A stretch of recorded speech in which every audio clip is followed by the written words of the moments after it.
రఘునందన్ రావు గారు ముఖ్యమంత్రిని దొంగ అంటున్నారు.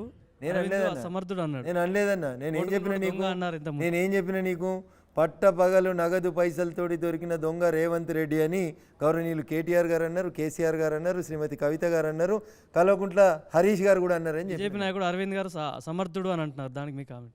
దేని గురించి అంటారు? ముఖ్యమంత్రి గారు సమర్థుడు అని అన్నారు అరవింద్, నేను వినలేదు. ధర్మపురి అరవింద్. నేను వినలేదన్న. అరవింద్ ఏమన్నాడంటే ముఖ్యమంత్రి రేవంత్ రెడ్డి సమర్థుడే ఆ పదవికి, కానీ ఆయన సరైనటువంటి పార్టీలో లేడు, ఒకవేళ బీజేపీలోకి వస్తే అదే ఫ్రెండ్గా నేను ఆహ్వానిస్తా అన్నాడు. ఆయన కామెంట్ మీరు ఎట్లా చూస్తారు? అరవింద్ నేను కామెంట్ వినలేదు కాబట్టి నేనేం కామెంట్ చేయలేదన్న. వింటే తప్పకుండా చేస్తాను.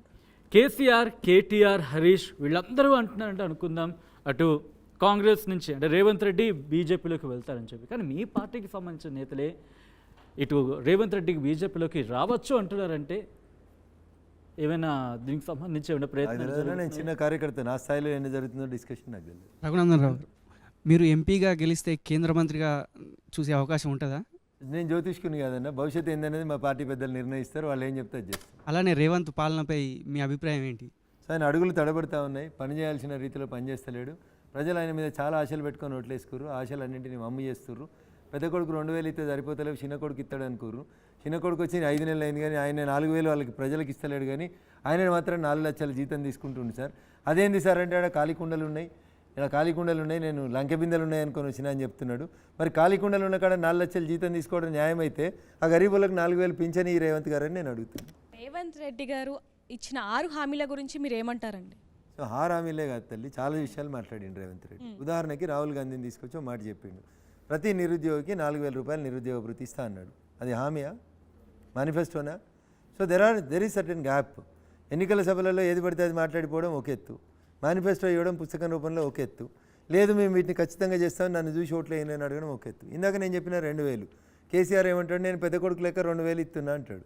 ఈయన వచ్చి నన్ను చూడరు, నా అందాన్ని చూడరు, నేను చిన్న కొడుకుని నేను 4000 ఇస్తా అన్నాడు అని చెప్పి 5 నెలలు అయింది అధికారంలోకి వచ్చి. ఇచ్చిండా? ఇవ్వలేదు. మీకు ఇంకో మాట చెప్తాను. నవంబర్లో ప్రెస్ మీట్ పెట్టి చెప్పిండు రేవంత్ రెడ్డి ఏమని, మీరు ఈ నెలలో రైతులు రుణాలు మాఫీ చేసుకుంటే 1,00,000 రూపాయలే రుణమాఫీ అవుతుంది.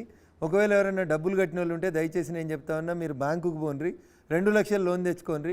డిసెంబర్ 9వ తారీఖున నేను ముఖ్యమంత్రిగా ప్రమాణ స్వీకారం చేయగానే మీకు 2 లక్షల రూపాయల రైతుల రుణమాఫీ చేస్తా అన్నాడు. 5 నెలలు అయింది, చేయలేదు కదా. ఇట్లా ఆయన చెప్పుకుంటూ పోతే ఆటో డ్రైవర్లకు చెప్పిండు, ఆటో డ్రైవర్లకు ప్రతి నెల 12,000 రూపాయలు ఇస్తా అన్నాడు. ఇచ్చిండా? ఏమన్నాడు, కేసీఆర్ వస్తే 5,000 ఉంటాయి, కేసీఆర్ పోతే 15,000 అవుతాయి అన్నాడు. వచ్చినాయి ఇవన్నీ? ఏవి రాలేదు తల్లి. ఇట్లా మాట్లాడితే చాలా ఉన్నాయి. కాంగ్రెస్ 200 యూనిట్ల కరెంటు ఫ్రీగా ఇస్తున్నారు అది కదా. కేసీఆర్ కూడా చెప్పిండు కదా.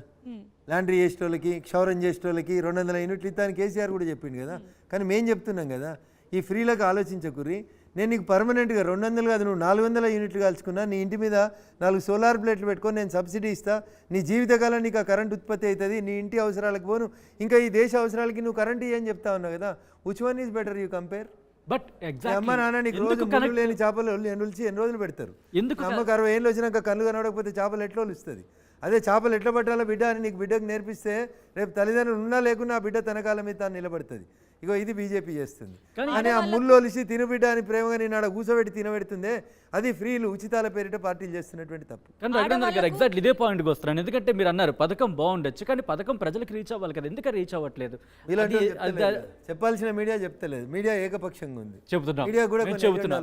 200 యూనిట్ల ఫ్రీ కరెంట్ కావాలన్నా నీ ఇంటి మీద సబ్సిడీ తోటి సోలార్ ప్లేట్లు పెట్టి నువ్వు ఎంత కరెంట్ అయినా వాడుకోవడం మంచిగా ఉంటుందని అడుగుపోయి ఊర్లలో పోయి చెప్తారు జనం. నువ్వు అడుగుతలేవు కదన్నా. నువ్వు ఎంతసేపు 200 యూనిట్లు ఫ్రీ ఫ్రీ ఫ్రీ అని ఆ బ్రేకింగ్ లేస్తూ ఉంటావు కదన్నా. అది జనానికి అదే ఎక్కువ సపోర్ట్ చేసుకుంటూ వినబడుతుంది. రైట్. రేవంత్కి సంబంధించి మరో బయట చూద్దామండి. బయట ప్లీజ్.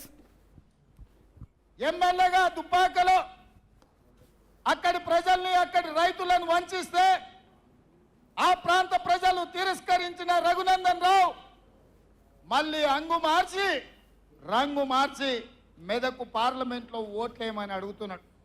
నేను అడుగుతున్న, రఘునందన్ రావుకు ఓటేసి ఒకవేళ ఎంపీ అయితే నరేంద్ర మోడీ ప్రధానమంత్రి కాకుండా చంద్రమండలానికి ఏమైనా రాజు అవుతాడా? మీ రియాక్షన్ రఘునందన్ గారు? రఘునందన్ రావు అంగి మారవలే, రంగు మారవలే, గివేలు అల్చీలు వేస్తున్నాడు రాజకీయాలకు వచ్చి నుంచి. అంగి అదే, రంగు అదే. సో దుబ్బాకలు ఓడిపోయిన రఘునందన్ మెదక్లో గెలుస్తాడా, గెలిస్తే ఏం చేస్తాడో అన్నాడు. మరి నువ్వు కొడంగల్ ఓడిపోయిన తర్వాత మల్కాజ్గిరికి ఎందుకు పోటీ చేసినావు అన్న? చేయకుండా ఇంట్లో ఉండేనంటివి. మనిషి ఆశాజీవి. రేపు గెలిస్తే ఏదో మంచి చేస్తామని ఆశ కొద్దీ పని చేస్తాం, ఖచ్చితంగా చేస్తామనే విశ్వాసం నాకుంది. నువ్వేం చేసినావు చెప్పు మల్కాజ్గిరికి?